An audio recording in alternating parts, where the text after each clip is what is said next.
వచ్చేసారా?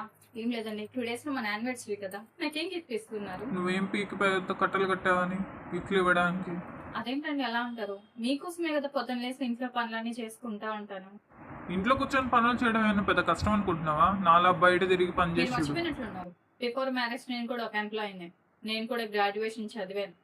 కాకపోతే పెళ్ళైన తర్వాత మిమ్మల్ని చూసుకోవాలి, పిల్లల్ని చూసుకోవాలి, అత్తమామలు అంటూ మా కెరియర్‌ని తొక్కుకొని మరి ఇంట్లో కూర్చొని మీకు సేవలు చేసుకుంటా ఉన్నాం. ఏమన్నావు? బయటికెళ్ళేసి చూడు కష్టమేంటో తెలుస్తది అన్నావు గదా! నువ్వు ఒక్కరోజు గ్యాస్ ముందు నిలబడి వంట చేసి చూడు. మా కష్టమేదో మీకు తెలుస్తది. ఇంట్లో ఆడవాళ్ళందరూ మీ కళ్ళకి బావిలో కప్పల్లాగా కనిపిస్తారేమో. వాళ్ళు చేసే సర్వీస్‌కి మీ జీతాలు గాదు గదా! మీ ఆస్తులు వాళ్ళ ముందర ఏసినా కూడా వెలకట్లేవు. కాకపోతే మీ కళ్ళకి వాళ్ళ పని మనుషుల్లా కనిపిస్తారు. ఎందుకంటే మీకు అన్ని సర్వీసెస్ పర్ఫెక్ట్‌గా, కంఫర్టబుల్‌గా ఇస్తున్నారు కదా! అది. ఒక్కరోజు వాళ్ళ ఇంట్లో లేకపోతే తెలుస్తది. మీకు ఏం సర్వీసులు ఎలా అందుతాయి ఏమో.